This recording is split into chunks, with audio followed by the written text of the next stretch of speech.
Shalom saudara yang dikasihi Tuhan Yesus Kristus. Selamat malam, selamat berjumpa dalam renungan pada malam hari ini. Saya mengucapkan salam sejahtera buat saudara semua dimanapun saudara berada.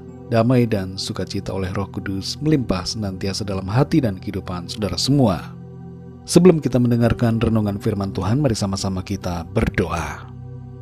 Bapa kami yang di sorga, Bapa dalam nama Tuhan Yesus Kristus, kami mengucap syukur untuk berkat pertolongan Tuhan, penyertaan-Mu di sepanjang hari ini. Oleh karena kemurahan-Mu kami dapat mengerjakan segala tugas, tanggung jawab, dan aktivitas kami. Pada saat ini kami mau mendengarkan sabda firman-Mu, urapi dan jamah hati kami Tuhan, supaya kami dapat mengerti akan kehendak-Mu. Dalam nama Tuhan Yesus kami berdoa. Haleluya, amin. Saudara yang dikasihi Tuhan, pembacaan Alkitab kita pada saat ini terdapat dalam kitab Nabi Yesaya pasal yang ke-11. Saudara dapat membacanya secara pribadi setelah mendengarkan renungan ini. Saya akan membaca Yesaya pasal 11 ayat yang ke-16. Tertulis demikian. Maka akan ada jalan raya bagi sisa-sisa umatnya yang tertinggal di Asyur, seperti yang telah ada untuk Israel dahulu, pada waktu mereka keluar dari tanah Mesir. Saudara yang dikasihi Tuhan, seorang misionaris bernama Barnabas Shaw mendapatkan penentangan dan pelarangan untuk menginjil di Cape Town, Afrika Selatan. Namun ia secara pribadi tidak mau meninggalkan Afrika, tapi berencana untuk masuk ke daerah pelosok. Barnabas kemudian membeli sepasang lembu dan memasang keretanya, serta membawa istri dan barang-barangnya menuju ke tempat yang mereka belum ketahui. Mereka melakukan perjalanan dengan kereta yang ditarik lembu itu sejauh 300 km. Saat sedang beristirahat di malam hari, mereka berjumpa dengan rombongan orang-orang dari daerah Hotentos yang juga sedang berkemah dan beristirahat di dekat mereka. Barnabas Shaw kemudian berbicara dengan pemimpin rombongan tersebut dan mengetahui bahwa mereka sedang menuju ke Cape Town untuk mencari seorang misionaris yang mereka perlukan untuk menggembalakan mereka. Pertemuan itu merupakan sebuah pertemuan yang telah dirancangkan Tuhan. Barnabas dan istrinya kemudian melayani jiwa-jiwa di Hotentos. Tuhan membuka jalan untuk pelayanan Barnabas Shaw dan istrinya di Afrika. Mereka yang tadinya dikelilingi tembok persoalan, mendapatkan jalan keluar dari Tuhan untuk terus melayani di sana. Saudara yang dikasihi Tuhan, Yesaya pasal 11 mengandung nubuatan tentang kedatangan Mesias dan juga tentang pemulihan yang akan dialami oleh bangsa Israel. Sekalipun mereka sudah terserak ke berbagai wilayah, tapi karena kesetiaan Tuhan pada janjinya, Tuhan membuat mereka kembali ke tanah perjanjian. Dalam Yesaya pasal 11 ayat 16 ini tertulis, maka akan ada jalan raya bagi sisa-sisa umatnya yang tertinggal di Asyur, seperti yang telah ada untuk Israel dahulu, pada waktu mereka keluar dari tanah Mesir. Bangsa Israel yang tertawan dan dibuang ke Asyur sebenarnya mengalami kebuntuan. Mereka ada di bawah kekuasaan bangsa Asyur, dan sekalipun mereka ingin kembali ke negeri mereka, hal itu akan sangat sulit bagi mereka untuk keluar dari daerah Asyur.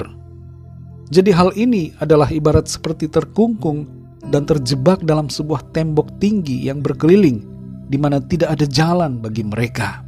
Tapi disinilah luar biasanya Tuhan. Apa yang kelihatannya mustahil bagi manusia, tidak mustahil bagi Tuhan. Tuhan dapat melakukan segala sesuatu. Kasih setia Tuhan membuat Tuhan berbelas kasihan dan memanggil mereka kembali. Tidak selamanya Ia membiarkan umatnya dalam keadaan susah.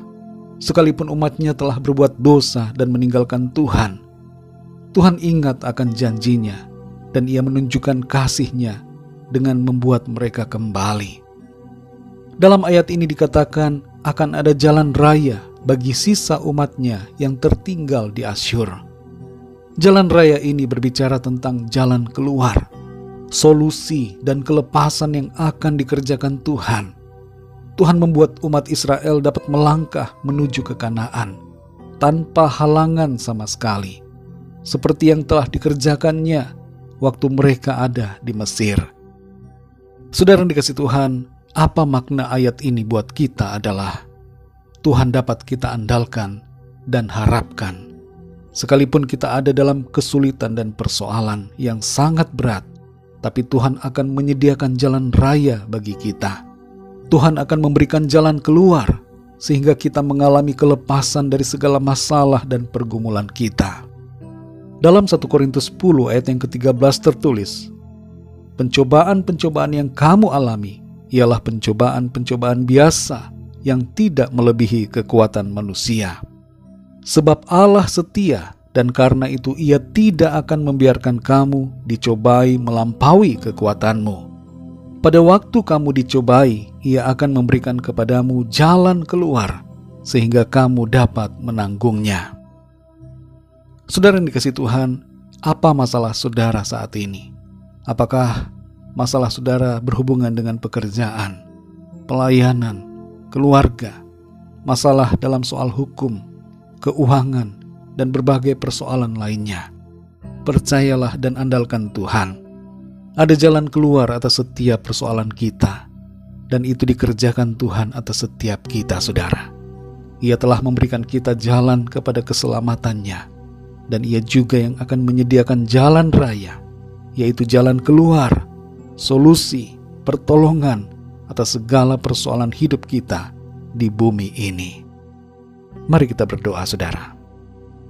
Bapa kami yang di sorga, Bapa dalam nama Tuhan Yesus Kristus, kami bersyukur untuk firman-Mu yang sudah kami dengar pada saat ini, memberikan kami sukacita dan kekuatan, karena ada janji kebenaran firman-Mu, janji yang pasti dan akan kami alami dalam hidup kami. Engkau menyediakan jalan raya, Engkau menyediakan solusi, pertolongan bagi umat-Mu. Dan solusi itu Tuhan sediakan juga bagi setiap kami, anak-anak-Mu, setiap orang yang percaya kepada-Mu.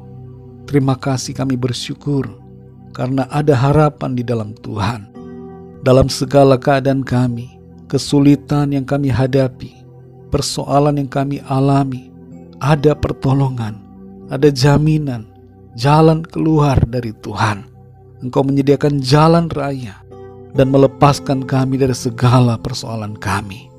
Bahkan lebih daripada itu, Engkau memberkati kehidupan kami dengan berkat yang berlimpah-limpah, sehingga kehidupan kami menjadi berkat dan alat bagi kemuliaan nama Tuhan. Terima kasih untuk firman-Mu ya Bapa. Pada saat malam ini, kami mohon berkat perlindungan-Mu atas kami. Berikan kami tidur yang nyenyak, bangunkan kembali besok pagi dengan kekuatan baru, tubuh yang sehat diberkati Tuhan, untuk kami pakai memuliakan nama Tuhan. Kami berdoa bagi yang sakit dan dalam pergumulan, agar Tuhan menjamah, mengurapi, dan menyembuhkan setiap sakit penyakit. Berikan kesehatan dan kekuatan. Dan bagi yang sedang dalam persoalan, Tuhan berikan jalan keluar. Pertolongan-Mu pasti terjadi. Terima kasih Bapa, kami mengucap syukur. Kami percaya berkat damai sejahtera dan kasih karunia Tuhan senantiasa berlimpah dalam hidup kami. Dalam nama Tuhan Yesus Kristus, Tuhan dan Juru Selamat kami sudah berdoa dan mengucap syukur. Haleluya, amin. Puji Tuhan, saudara yang dikasihi Tuhan, saya percaya firman Tuhan menjadi berkat dan kekuatan buat saudara semua. Dan Roh Kudus akan menolong saudara untuk lebih lagi memahami kebenaran firman Tuhan. Saudara dapat melanjutkan doa secara pribadi dan juga menaikkan doa syafaat sesuai dengan yang Tuhan taruhkan dalam hati saudara. Tuhan Yesus memberkati saudara semua. Sampai jumpa dalam renungan yang berikutnya. Haleluya.